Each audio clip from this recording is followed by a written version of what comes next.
제가 오늘 이 자리에서 밤샘 농성을 하려는 이유는 두 가지입니다. 첫째, 기득권 양당의 정말 편법적이고 그리고 불공정한 양자 토론을 항의하기 위해서입니다. 두 번째로는 지금 대한민국이 얼마나 위기 상황에 처해 있는지 그것을 말씀드리기 위함입니다. 저는 정말 절박한 심정입니다. 제가 감정 표현을 그렇게 잘 하지를 않다 보니 그냥 저 사람 편안해 보인다고 생각하시는 분들 계실지 모르겠지만 저는 정말 절박한 심정으로 이번 대선에 임하고 있습니다.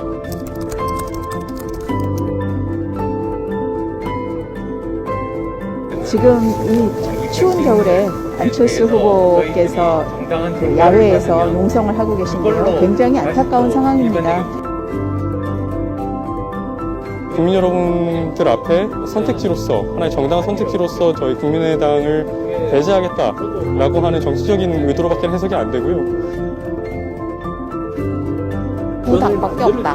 천상천하 두 당 후보자밖에 없다. 라는 정말 오만함의 극치입니다.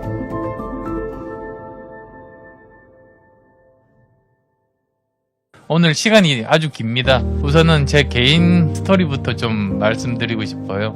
어떤 사람의 그 정체성이라는 게 20대 때 주로 이제 형성이 된다고 하지 않습니까? 저는 20대 때 의과대학을 다니고 의사가 됐습니다. 그러다 보니까 제 정체성은 의사입니다. 의사는 두 가지 정체성이 있습니다.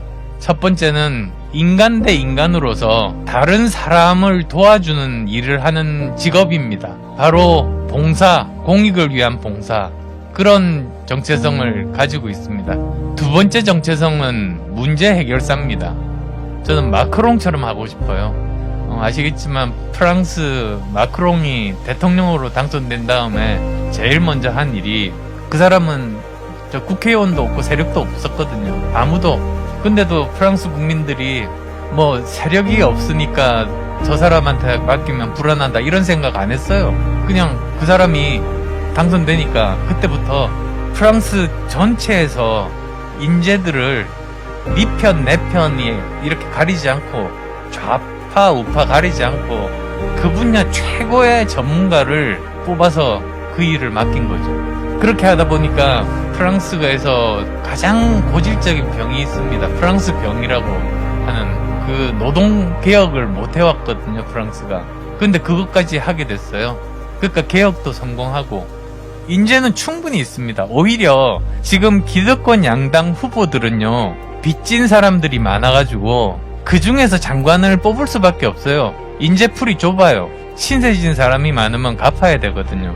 그러니까 오히려 제가 인재들을 훨씬 더 널리 두루 등용할 수 있는 사람이지, 좌파 우파 가리지 않고 정말 일 잘하는 사람 뽑아서 국가에 봉사하게 하고, 저는 정말 그렇게 하고 싶어요.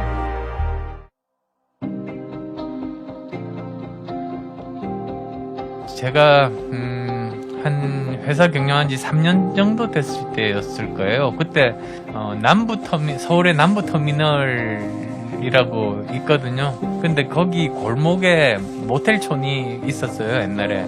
근데 거기 있는 그 사무실이 싸게 나와가지고 거기 2층에 사무실이, 저희가 안랩이 그 당시에 거기 있었는데, 제가 맨날 했던 일이 직원들 다 퇴근하고 나면 그러면 남아가지고 그날 저 들어온 돈과 나간 돈 계산하는 계산기 두드리는 거, 그거를 계속 제가 했었어요.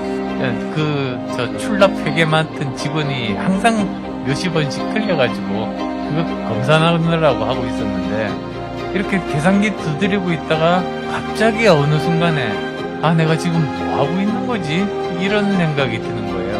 제 동기 동창들은 지금 좋은 병원이나 좋은 대학에서 안정된 직장을 가지고 지금 시간이면은 집에 가서 따뜻한 저녁 식사를 가족들과 함께 하고 있을 텐데, 나는 지금 이렇게 내년 되면 망할 가능성이 많은 회사를 그래도 어떻게든 살려내려고 계산기 두드리면서 몇십 원 틀린지 그걸 하고 있으니, 갑자기 그 생각이 들면서 완전히 절망의 구렁텅이로 굴러떨어져 버렸어요. 제가 갑자기 이렇게 마비가 되더라고요, 사람이. 어떻게 이게 지금 상황을 내가 도대체 내가 스스로 만든 상황인데 내가 거기 떨어져가지고 헤어날 수가 없더라고요.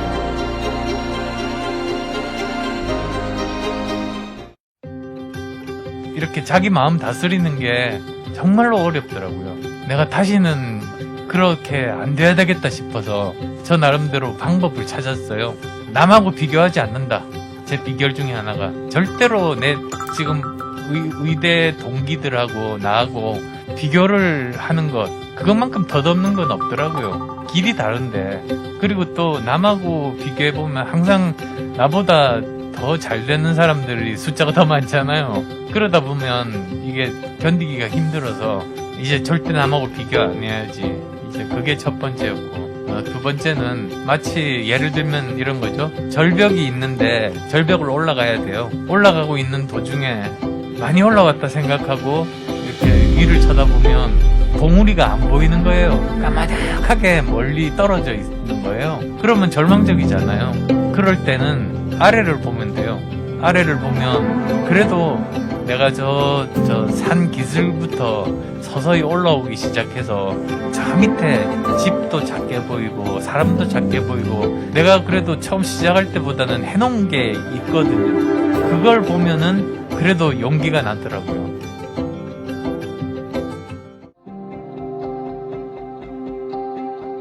그랬는데 중간에 사실 저 그만둘까 고민한 적이 솔직히 있었거든요. 이 정치라는 게 보니까 다른 거하고 많이 다르더라고요. 묵묵히 제가 할 일만 하면 결국은 오해는 밝혀지고 진실이 밝혀지더라고요. 그래서 저는 걱정 안 했죠. 정치도 그런 줄 알았어요, 순진하게.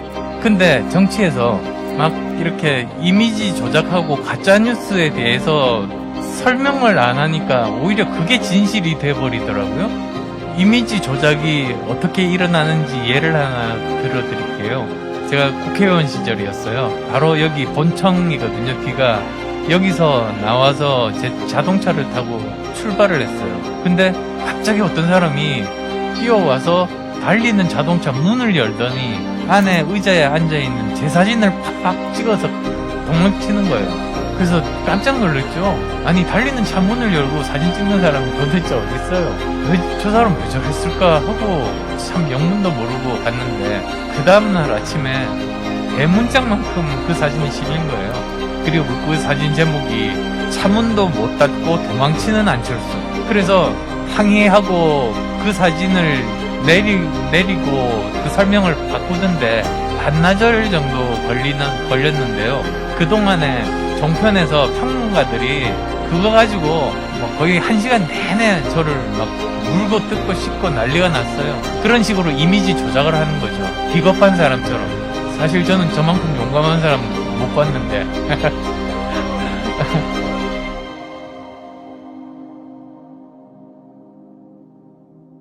근데 어쨌든 그런 게 쌓이고 쌓여가지고 마음에 상처가 됐었나 봐요. 막 이렇게 시달리다 보니까 내가 계속 정치를 하는 게 맞는지 아니면은 학생 가르치는 것도 잘하고 기업 경영하는 것도 잘하고 그리고 제가 지금 재산 절반 기부했잖아요.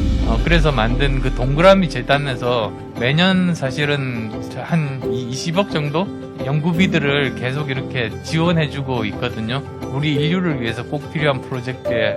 근데 그런 일을 하는 것도 보람있고 참 차라리 그렇게 사는 게 나은가?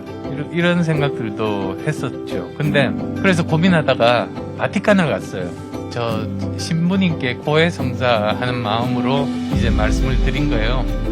제가 정치를 계속 하는 게 나을까요? 아니면 그냥 다른 일로 우리 사회에 봉사하는 것이 나을까요? 어쨌든 저는 어떻게든 우리 사회 공익에 도움이 되는 일을 하면서 살고 싶은 사람이기 때문에 어떤 일을 하든 그렇게 할 거거든요.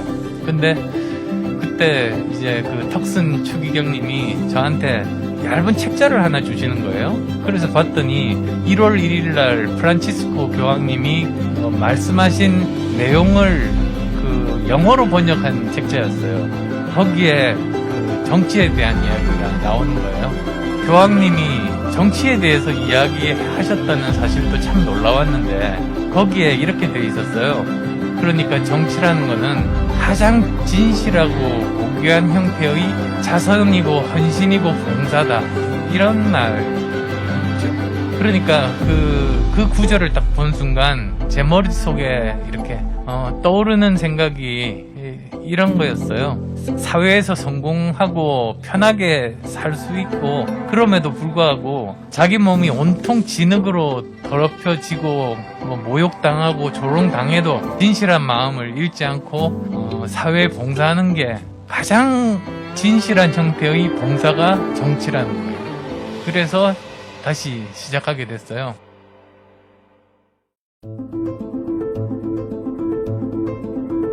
그리고 특히 요즘 보면 여당하고 제1야당이 서로 파퓰리즘 공약을 내세우잖아요. 병장 월급 200만원 이런 식으로. 그러니까 이게 사실은 쌍파퓰리즘인 거예요.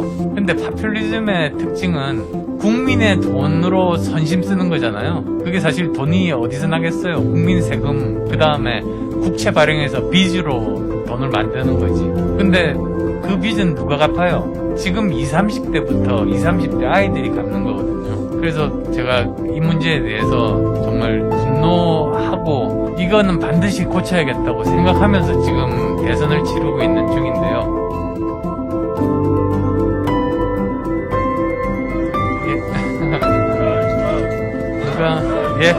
누가 오셨나 보네요. 제 아내가 도착했답니다.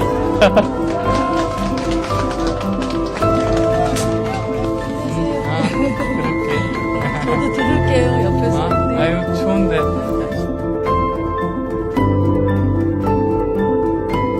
이 양자 토론은 무효다 이렇게 생각합니다.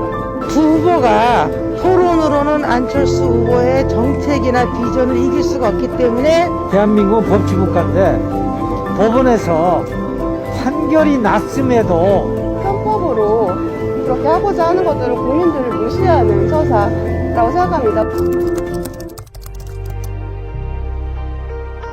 지금 대한민국이 정말 위기 상황이라는 거 다들 느끼고 계실 겁니다. 우리 아이들이 계속 살아가야 할 이 대한민국을 이번이 저는 마지막 기회라고 생각합니다. 그렇지만 저는 해낼 수 있습니다. 저는 여러 가지 다양한 분야의 경험을 쌓았습니다. 능력뿐만 아니라 저는 의지도 있습니다. 반드시 개혁해서 우리 아이들 제대로 정말 행복하게 살 수 있는 나라 꼭 만들려고 이렇게 대선에 출마한 겁니다.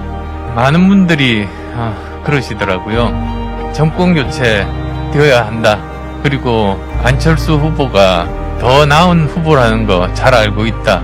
도덕적이고 깨끗하고 그리고 능력 있고 그리고 다양한 분야에서 전문성을 가지고 있다는 거 다 알고 있답니다. 그렇지만 혹시나 저를 찍으면 정권 교체가 안 될까봐 그래서 할 수 없이 제1야당 윤 후보를 지지할 수밖에 없다. 이런 분들이 계시는데 저는 그런 분들께 정말 절절하게 호소하고 싶습니다. 정말로 지금 중요한 것은 대한민국을 살리는 겁니다.